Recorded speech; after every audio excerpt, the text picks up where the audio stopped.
recording it all for our notes. There you go.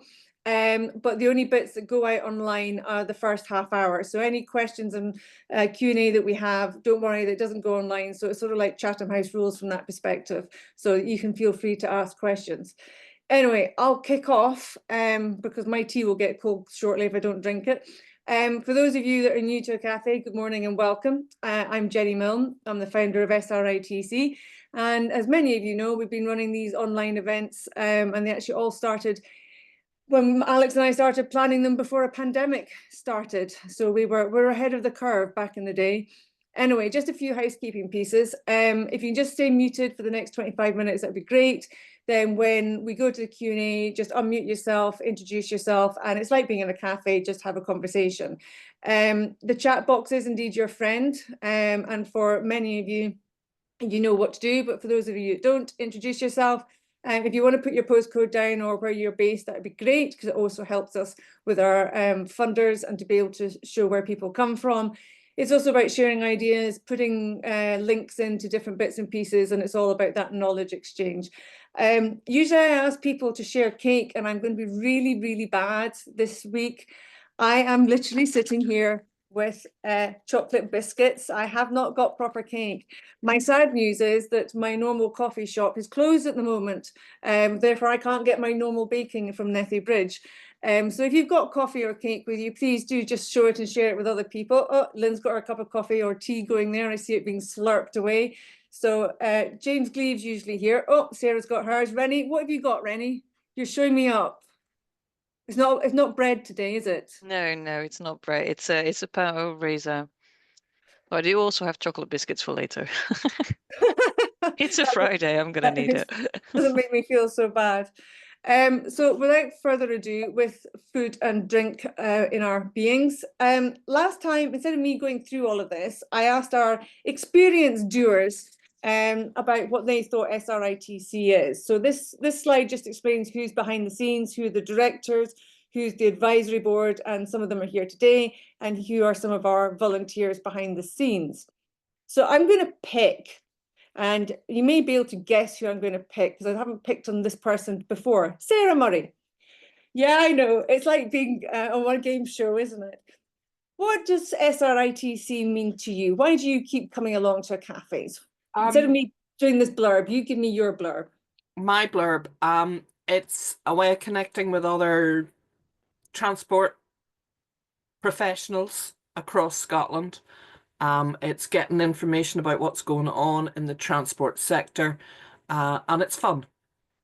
And do you want to say what you do, just so people know what you do? I'm the Health and Community Operations Manager for Royal Voluntary Service, and I cover sort of from Ayrshire up in Scotland, so all the way up to Shetland, where we just had yesterday confirmation we're getting funding for a new vehicle, wheelchair accessible vehicle for community transport in Shetland. So I'm on a high today. Fab. You definitely deserve cake. And I'm going to go to Rannick now, and I'm going to ask Steve, as the last person, what does SRITC mean to you, instead of me reading this vision and mission out? All right. Okay. It is. I completely agree with what was just said. Also, you know what? It's real. It's you go to many conferences and events or online things, and it's all very, don't take this the wrong way, it's all always very slick, and it's all a bit too glossy and corporate and plastic. This is a little bit more about reality, and honesty and transparency, and I like that very much. Well, there's the honesty for today, isn't it? Right, okay, kicking off, just some bits and pieces from me before I introduce the speakers. We now have what I will call a small working group. It's probably too official a name, but we have a little group of people that are very involved in the car club challenges that we're working on, and for insurances, the insurance issue in particular. If you want to be part of that, just contact Nikki, details on the screen. But we are making progress. We do have some solutions for community car clubs and organisations out there. So if you know of an organisation that needs some help or want some support, then please just get in touch with Nikki. As you may have read in the news bulletin, I was actually across in Denmark with the European Interreg sharing learning platform recently, and I was invited there as a rural expert, and it was really interesting having conversations there. And if you didn't read the news bulletin, then my request to you was, can you think of any dedicated rural incentives for travel? And it could be for bike or e-bike hire or for using the bus, because one of the questions that came up that I genuinely couldn't find an answer for in the UK was what we've done to incentivize use of non-car use in the private car, I should say, in rural areas. And I can find different ideas and things that have happened in regions, and obviously more city people coming into rural areas and connected tickets and so forth and so on, but I couldn't find anything dedicated to rural. So answers on a postcard on that one, please. The other question that's been thrown to me recently that I just want to put out there is about the Scottish Government's urban-rural classification. A question that I got asked recently was how transport policy uses the urban-rural classification. Now, it does appear in the National Transport Strategy in Scotland, but actually, when you start to look further afield at different policies that Scottish Government have that got transport in them, it doesn't come through. And also with quite a lot of local development plans that are coming out, many assumptions are made as well about what rural classifications are being used. So again, wouldn't mind some feedback on what you know about the urban-rural classification being used, whether it's in England, Scotland, doesn't matter. On which note, the local development plans, if you're not aware, in Scotland, the Scottish Government now require these to be published and consultations. So one that landed in my inbox this week that I'm sharing with you is the Cairngorms, but this can be covering transport, health, not health, maybe health. I need to clarify that one.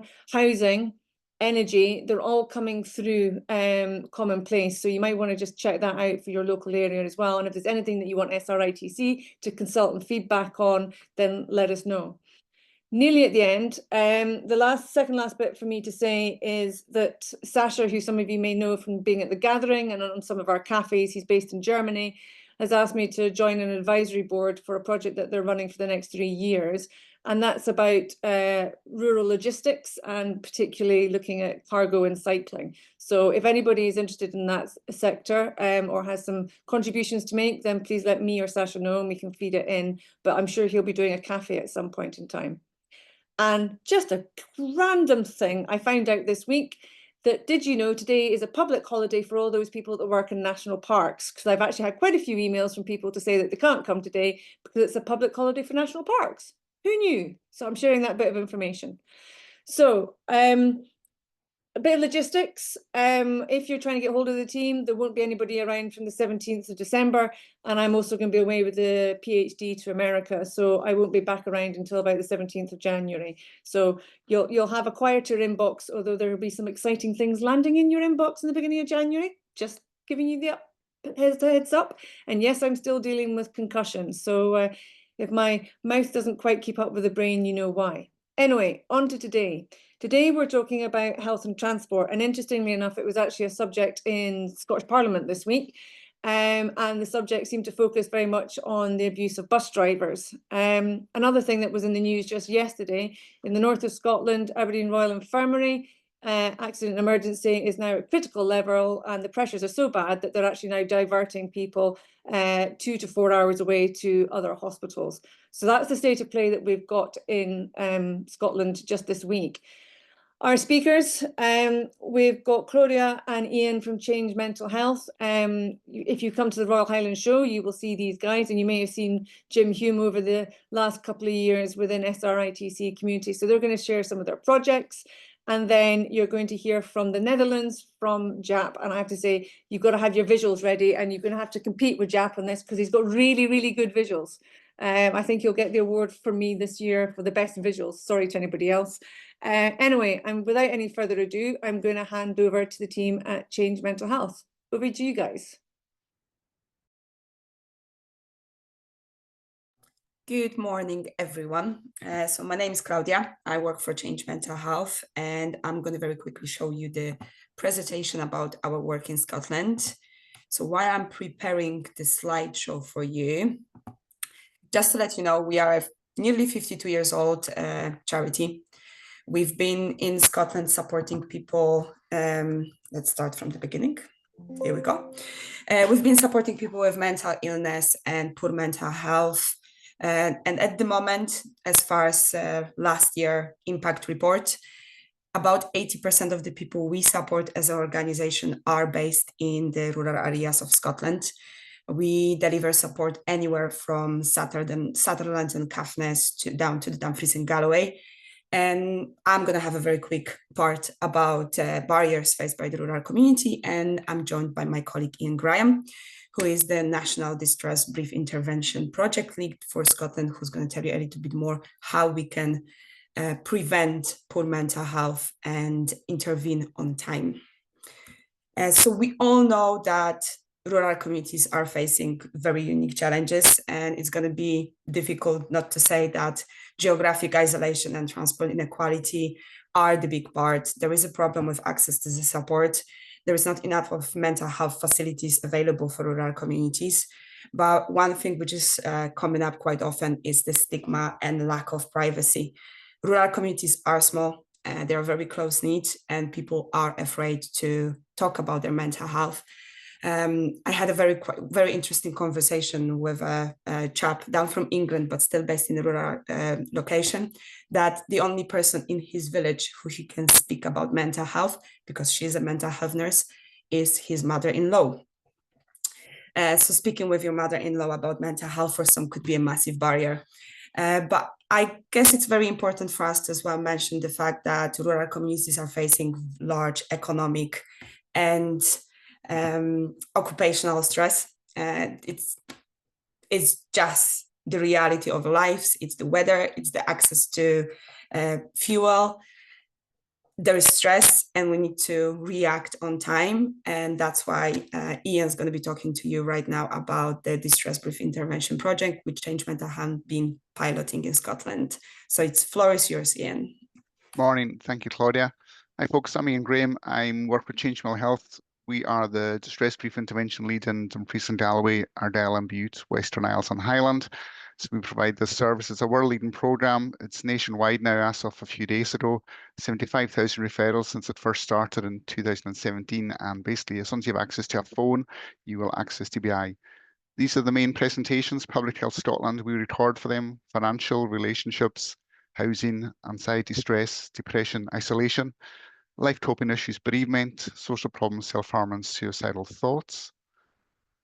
Next slide, please. So DBI is basically a short problem-solving contact with individual.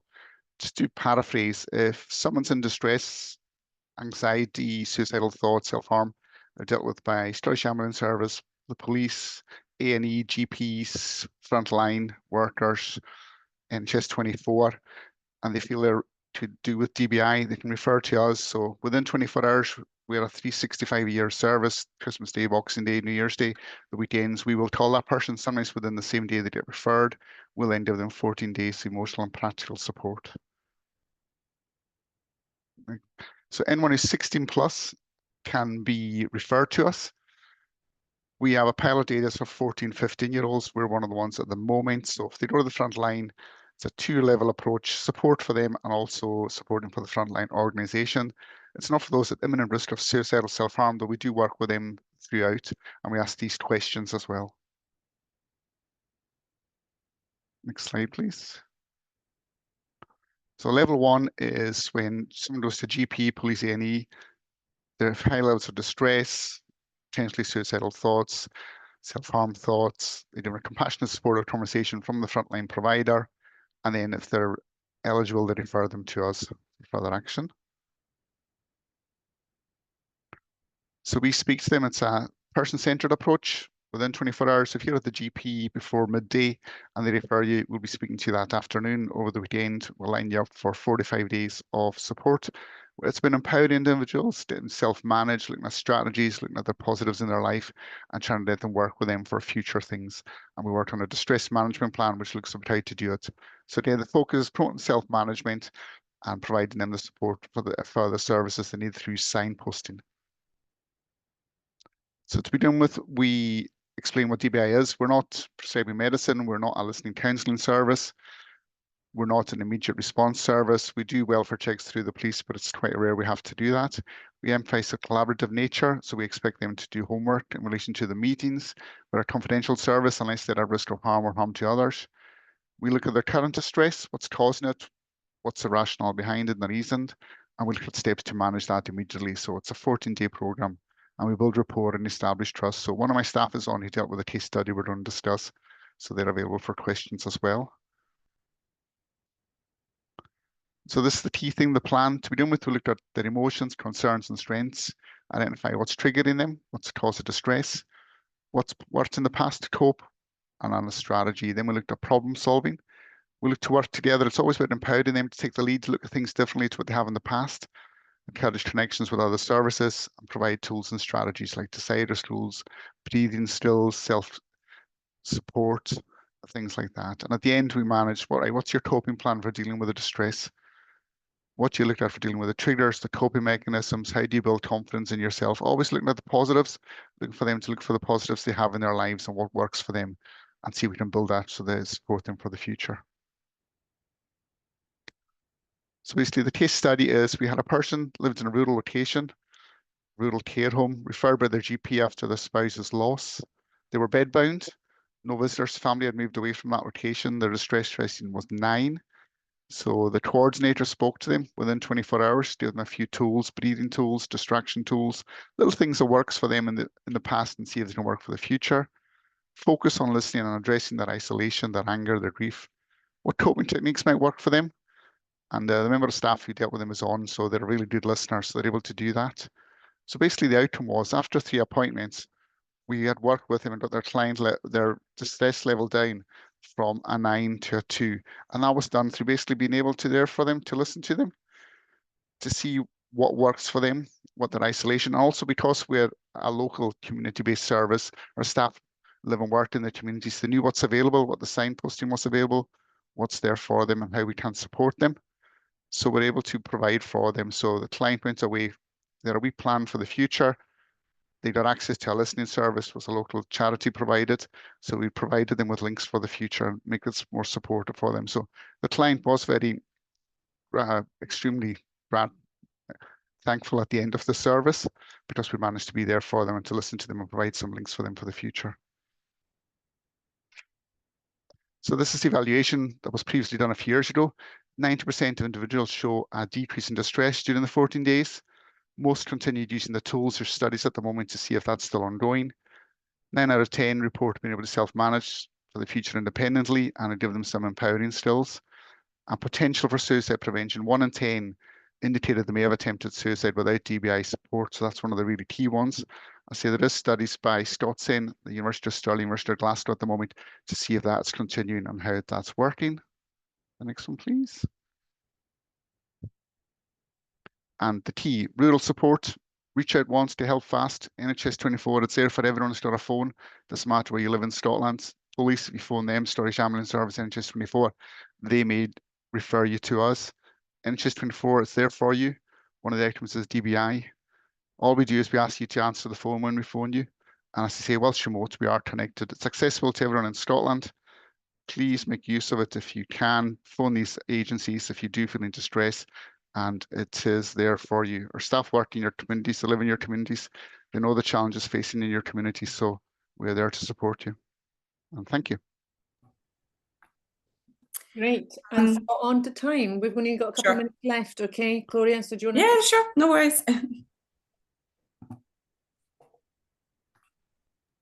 You can go for Claudia. If you want to do a few slides, you can, just quickly. Okay. I just want to mention one thing which some of you might be interested. Our organization is running free training for the rural communities. So over here on the screen, you've got the QR code, which you can scan to sign for the free upcoming sessions in January, February, and March. Those are available for any business, anybody who is living in a rural location and has a business which has less than 50 employees. So that's the 2 only requirements we've got. Those are small groups, 12 people online, literally just 3.5 hours. And we will be running through things which are allowing us to reduce the stigma. So improving your skills and knowledge about mental health and a very quick intervention. This is something what Change invests a lot in communities, the early intervention and prevention of a crisis. So yeah, please go ahead, scan it, and let us know what you think about the training and the offer we've got. And just to confirm, it's not just businesses like the likes of SRITC, etc., can join. Yes. So anybody here. So as long as you've got a rural connection, haha, no pun intended, you can take part. Yes, so we've got a couple of spaces on the January one, and February and March are fairly empty. If there's going to be a large interest in the sessions in February, we are capable of opening additional session at the beginning of February. So if some of you would be willing to, and you're going to find out that there's not enough of space for the time you are interested about, please drop us an email. It should be in the notes. There is an email down there as well, and there's our social media. So let us know. And thank you so much for your time. Fab, thank you. We'll be seeing you in the Highland Show again in June next year, without fail. Anyway, on to a wee virtual fly over to the Netherlands and Jaap. So I'm going to shut up because you want to hear from him, not me. Go for it, Jaap. I'm just checking if my sharing actually works. It did earlier, but I can't see it yet. Oh, now I can. It's coming. Yep, there we go. Okay. Well, I don't think I need to tell anything about my style of hair. That's an easy one. And by the way, temperature here is 5 degrees, so we're like same level.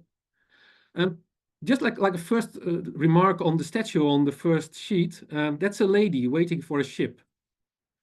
And if you're from an island community, the ship will probably be called a ferry. So typical Dutch famous statue. I'll tell a little bit about myself and where you can find me, and then about the region I'm talking about, the Northern Netherlands, and one of the islands, Terschelling, which is one of the Dutch islands, and then what it means for the mainland. So let's jump into it. First, where do I fit in? I'm working for a university medical center, actually the university medical center in the northern region. So we're supporting a population of around 2 million in a relatively rural area of the Netherlands. And it's quite a large organization, staff 17,000. So a real large university medical center. And because we're supporting a rural area, we also operate helicopters and fixed wing aircraft. So we've got a helicopter to fly in the doctor, and we've got a bigger helicopter to pick up patients mainly from the islands, but increasingly also from rural communities in the mainland. The fixed wing aircraft is mostly used for organ transplant, because we also have a large organ transplant center role. So we're kind of used to aviation. And we're getting even more used to aviation because this was just a couple of weeks ago when we introduced a big regional project to connect all the healthcare facilities by air with the drone that you can see here in the box. It's a 3-meter wingspan drone able to carry something like 5 kilograms. But that's a new project, and we're working on it with the whole healthcare system in our region. Another thing which is special for our part, because there's quite some water, we also work intensely together with the Lifeboat Association. So all the lifeboats in our region are adapted for ambulance use, where we can get the stretcher in and connect our communication equipment. So that's also a special one. If you just translate that, copy that to Scotland, it's something like this combined picture. So being the ambulance service, being also the aviation service, supported by a big university hospital, and working on new technologies that might help us with all these logistic challenges. Because working with islands and rural communities, it's mainly about logistics. So then switch over to the Netherlands. And it's always a little bit difficult because we use words, well, I think without giving them the real meaning. If we talk about rural in the Netherlands, it gets a bit funny for you. This is like a picture from the Netherlands, but then if you look at the population density, you're looking at over 1,300 inhabitants per square mile. So that's like really, really densely populated. Well, and then you might think that maybe that's only cities, but it's all over the place. Even our relatively rural province of Friesland still has a population density of over 500 per square mile. And this is actually the region where you also have the islands and where we are responsible for healthcare. If you then switch over to the picture of Scotland, it's of course this beautiful picture, but it's also a population density of only 181. That's like a quarter of what we have in our least populated area. And then, which is special for Scotland and less for the Netherlands, is that it's highly concentrated in cities in Scotland. With us, cities are everywhere. I live in a rural area, 15 minutes from a city, but in Scotland, these distances are way longer. So if I talk rural, it's not rural at all for you. Then switching to the island perspective, which is the most relevant here. If we talk about islands, it's the same as in Scotland. It's mainly talking about logistics and ferries. So the ferry is kind of the most important way of going to the island. And Terschelling is a quite touristic island. So you see these really big ferries, which go often, but only in high season. So if you're off season, there's much less availability in trips. On the islands, it's practically all bicycles.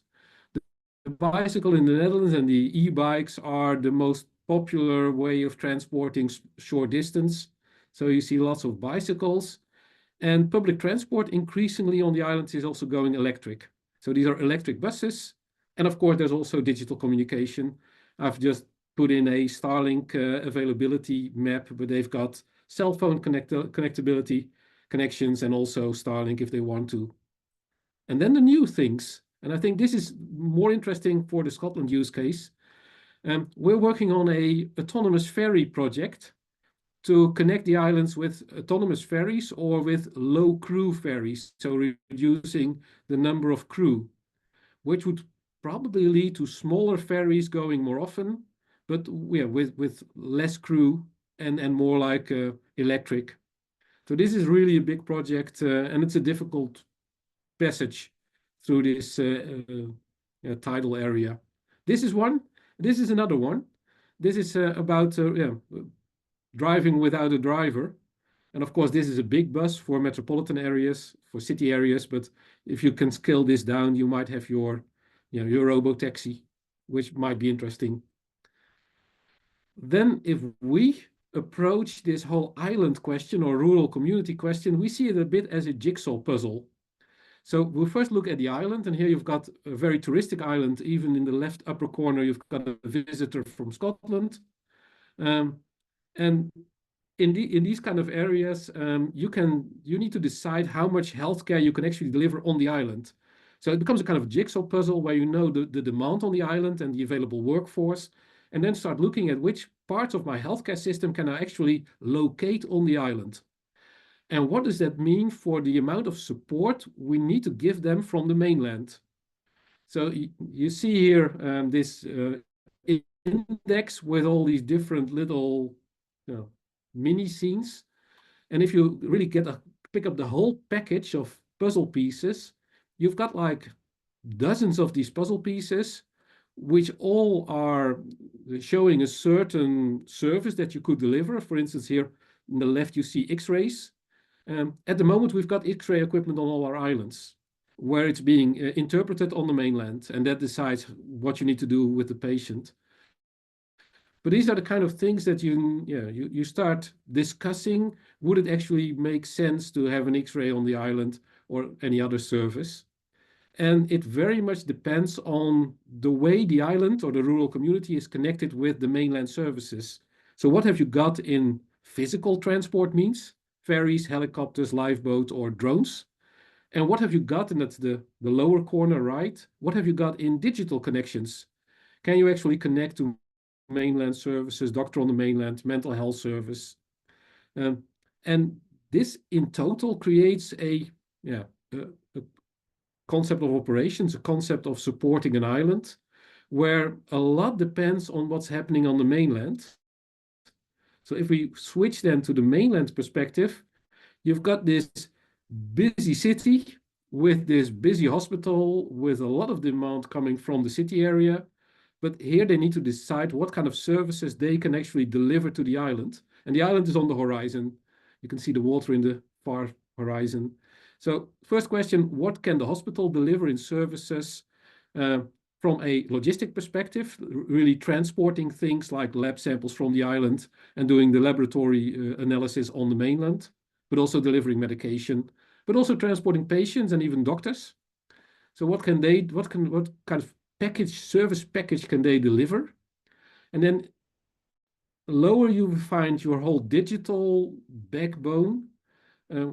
You probably need a big digital backbone system, which then will be able to support a lot of these services, because most of the services will be, computer will be online or need an online connection. Then on the right corner, you'll see you need a connection. So there need to be a stable digital connection, online connection with the island, which is a challenge in itself. But with Starlink, it becomes a little bit easier. And then you need a whole bunch of means of transport going from the mainland to the island and back. And it can be legacy helicopters, aircraft, drones, and all kinds of new means of aircraft. I'm personally working on the drone project and the eVTOL project, the electric helicopter. So it is a discussion between the rural community and the mainland system, and how these two systems are combined.